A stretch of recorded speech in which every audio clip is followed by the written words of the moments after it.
He walked into Hargrove Prestige Motors with a 7-year-old boy on one side and a dented red toolbox on the other, and the receptionist's smile went tight the moment she saw the grease line under his thumbnail. The boy's name was Eli. He was wearing sneakers with a Velcro strap because he still hadn't quite gotten the hang of laces. And he was holding his father's hand with both of his, the way he did when they went somewhere new, and he wasn't sure if he was allowed to touch anything.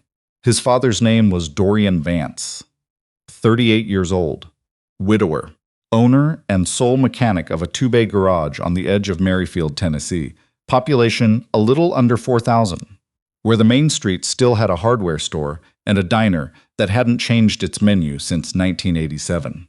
He drove a truck that had 230,000 miles on it and a crack in the windshield he kept meaning to fix. He wore the same 4 flannels in rotation. He made good coffee and terrible small talk. He had not planned on being here today. The call had come in on a Tuesday, which was the day Dorian usually spent on paperwork and ordering parts.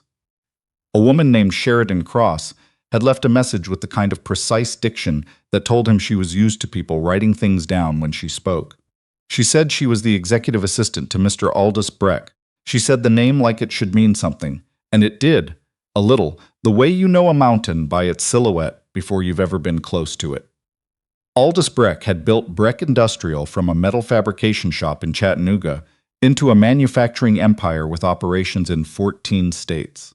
He was 61 years old, had been on the cover of 2 regional business magazines, and was, according to the voicemail, in possession of a 1971 Tomaso Pantera that had not started in 3 weeks. Hargrove Prestige Motors had been working on it for 11 days. They had not fixed it. Sheridan Cross wanted to know if Dorian Vance could come in and take a look.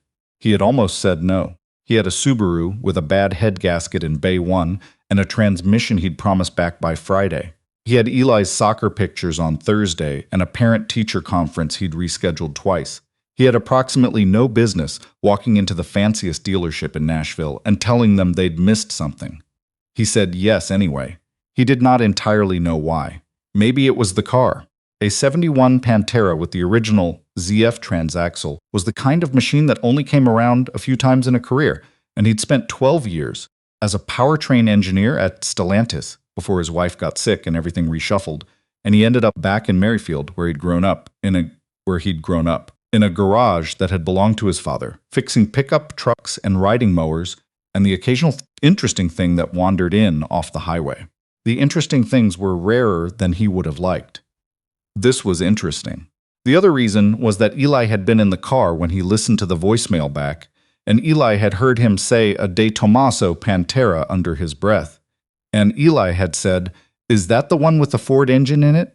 And Dorian had looked at him with something that felt like pride and something else that felt like loneliness, because that was the kind of thing his wife would have loved, that their 7-year-old knew that.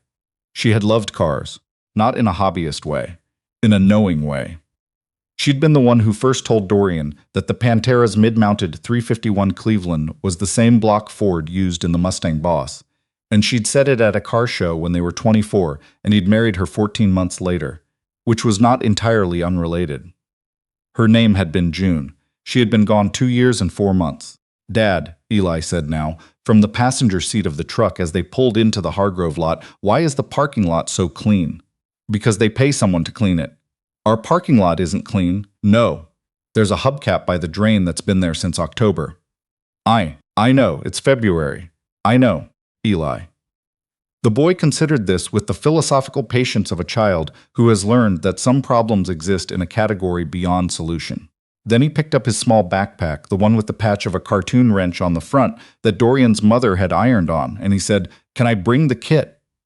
The kit was a small case, red plastic, about the size of a lunchbox, that had originally held a children's tool set Eli had gotten for Christmas 2 years ago. He'd replaced most of the plastic pieces with real ones, small versions of actual tools, a ratchet, a handful of sockets, a stubby screwdriver, a pen light. He brought it everywhere. The pediatric waiting rooms of Merrifield had become accustomed to a 7-year-old who sat in the corner and sorted sockets by size. "Bring the kit," Dorian said.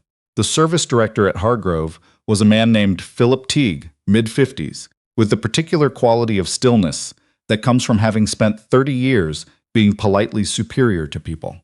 He shook Dorian's hand with exactly enough pressure to signal that he considered this meeting a formality, looked at Eli with the expression of a man encountering a weather event he hadn't forecasted, and led them back through a showroom of vehicles that collectively cost more than Dorian's building. There were 11 cars on display. Dorian recognized all of them without reading the plaques. Mr. Breck's Pantera is in Bay 4, Philip said. We've done a full diagnostic workup. Battery load test, fuel pressure, injector pulse, compression on all cylinders. We replaced the fuel pump relay and the ignition module. It ran for approximately 40 seconds on Thursday and then stopped. What did it do when it stopped? Philip looked at him with the slightly recalibrated expression of a man who has realized the person he was about to dismiss has asked a better question than expected. It stumbled. Twice. Then cut out. Under load or at idle? Idle. Dorian nodded. Okay, our lead technician has 30 years of experience, Philip said. This was not technically a sentence with a point. It was more of a territorial flag. I'm sure he does, Dorian said, and meant it without irony. Eli had found a low bench near the wall and sat himself on it with the kit in his lap, already opening the latch. A young service rider nearby watched him with the expression of someone trying to decide whether to say something. Eli snapped the case open, took out the pen light, clicked it on and off twice to check the battery, and set it beside him. The service rider looked away. The Pantera was in bad shape in the particular way that expensive things sometimes are, which is to say it looked flawless. The bodywork was original. The paint was a deep metallic blue that must have taken months to restore, and the interior was cognac leather stitched tight enough to prove someone had cared for a very long time. It sat in the service bay with the hood closed and the presence of something that knew it was being discussed. Dorian put his hand on the hood. He didn't open it yet. He stood there for a moment the way he always did with a new car, which was long enough to feel slightly ridiculous, and which he'd never been able to explain to anyone except June, who had understood without explanation. He opened the hood.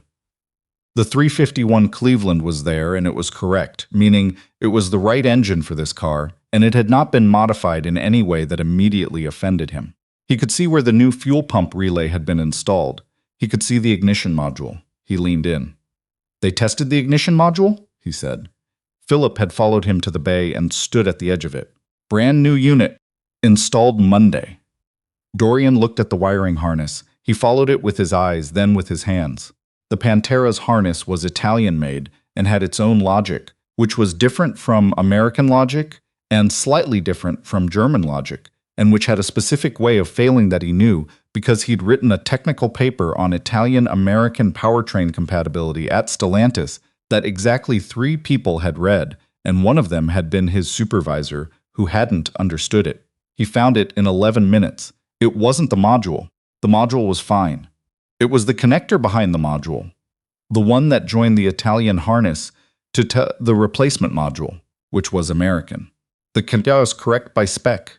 The connector was also slightly wrong in the way that specs sometimes missed, because the Italian terminal crimping had a slightly tighter bore than the American standard, and under heat expansion, the connection intermittently broke. The car would start cold, run until the engine bay warmed, and then lose signal for approximately 40 seconds, at which point the module would reset and try again. At idle, where the engine wasn't asking the system to work hard, it stumbled. If you caught it at the wrong moment, it cut out entirely.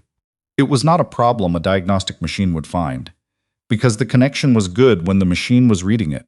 It was not a problem a new module would fix, because the module was never the problem. It was the problem of a tolerance gap between 2 countries' manufacturing standards on a car built in 1971 that someone had tried to keep alive with parts from 2019. He straightened up.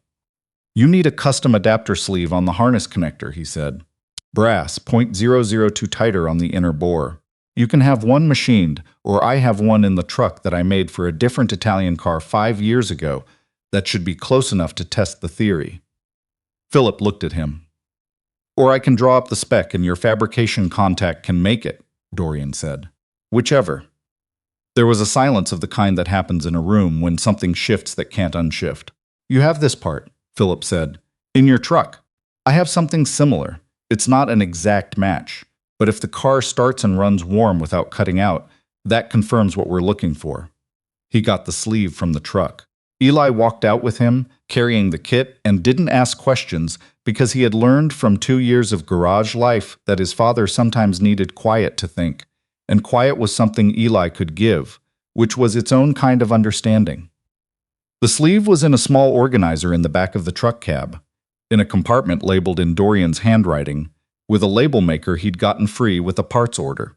It was the third row down, between a VAG-specific cam lock and a banjo bolt he'd been meaning to return since November. Eli watched him find it. "Is that the one?" Eli said. "That's the one. What does it do?" Dorian thought about how to explain terminal bore tolerance to a 7-year-old and decided the version he wanted was shorter than the accurate version. "It makes two things fit together that almost fit." Eli looked at the sleeve. "Almost isn't good enough, not in an engine, but almost is good enough in other things."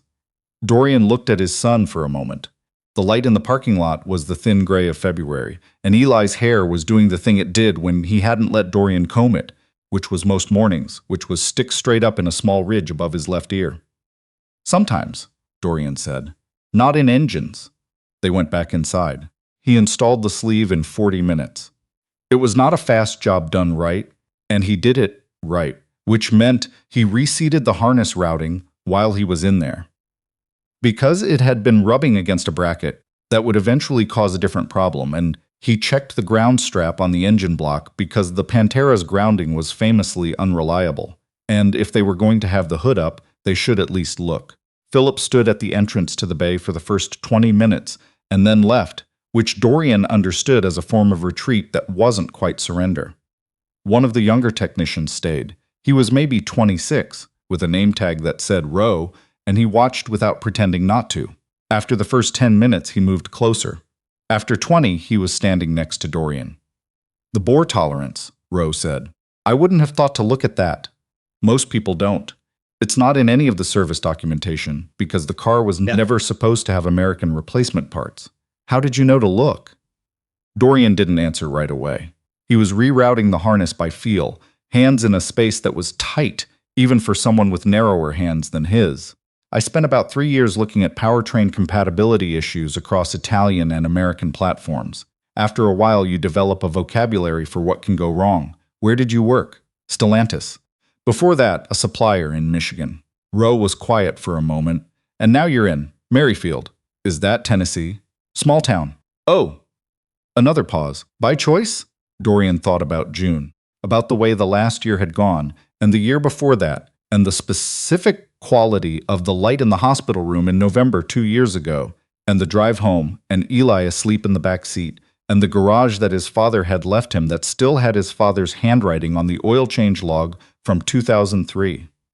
"Yeah," he said, "by choice." At 4:17 in the afternoon, Dorian Vance turned the key in the ignition of a 1971 Tomaso Pantera in the service bay of Hargrove Prestige Motors, and the engine started. It ran. It kept running. He did not rev it. He let it idle and watched the temperature gauge climb and held the image in his mind of the connector behind, the module, the sleeve bridging the tolerance gap, the signal staying complete as the engine bay warmed. The temperature climbed to operating range. The engine did not stumble. He let it run for 8 minutes. It did not stumble once. Aldous Breck arrived at 5:10. Dorian knew this because Sheridan Cross appeared first, a compact woman in her 50s, with the competence of someone who had decided that efficiency was a form of kindness, and she confirmed the car was running, made 2 notes in her phone, and said, "Mr. Breck is 2 minutes out." Aldous Breck was taller than Dorian expected, which was the way of people who had been in rooms long enough to become larger than their photographs. He was wearing a coat that cost more than most of Dorian's equipment, and he walked with the directional certainty of a man who assumed doors opened for him, because in his experience they generally did. He stopped at the bay entrance and looked at the Pantera, which was still running. He didn't say anything for a moment. "Mr. Vance," he said finally. "Mr. Breck, Sheridan tells me you found the issue." "Yes, sir." And it was he consulted some memory. A sleeve, a custom adapter for the harness connector. The original Italian terminal spec was out of tolerance for the replacement module that was installed. Breck looked at him, not the way Philip had looked at him, not with that measured superiority, but with something more genuine, which was the curiosity of a man who had built things and understood that the difference between something that worked and something that didn't was often brutally precise and worth respecting. How long did it take you to find that? About 11 minutes to identify it, 40 to fix it. Hargrove had this car for 11 days. Dorian didn't say anything. It was not a question. Why could you find it and they couldn't? Different experience base, Dorian said. I spent a lot of years specifically on Italian-American powertrain integration. It's a narrow specialty. The connection looks correct by standard spec. It takes knowing what the standard spec doesn't account for. Breck was quiet for a long moment. He looked at the Pantera. He looked back at Dorian. I have an exhibition in March, he said. 7 cars. 3 of them are foreign-made. 2 of those have had what I'd now describe as intermittent issues I've assumed were age-related. I'm wondering if they're not. Dorian thought about the Subaru with the head gasket, about the transmission due Friday, about Eli's soccer pictures on Thursday. I could take a look, he said. I'd prefer you came to me, Breck said. I have a climate-controlled facility in Franklin. I can show you all 3 cars, tell you the history. Whatever your rate is, I'll double it and cover travel. He paused. Sheridan can coordinate, if that works for you. It worked for him. He found Eli on the bench where he'd left him, the kit open in his lap, the socket set arranged by size on the seat beside him in a row that went from largest to smallest, which was how Dorian kept his own sockets, which was how Eli had always seen them kept and had therefore assumed was the correct way, which it was. The young service writer was sitting 2 seats away, watching.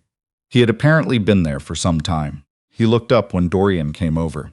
He explained to me the difference between a ratchet and a breaker bar, the service writer said, and what a torque spec is, and why you can't just tighten something until it feels right.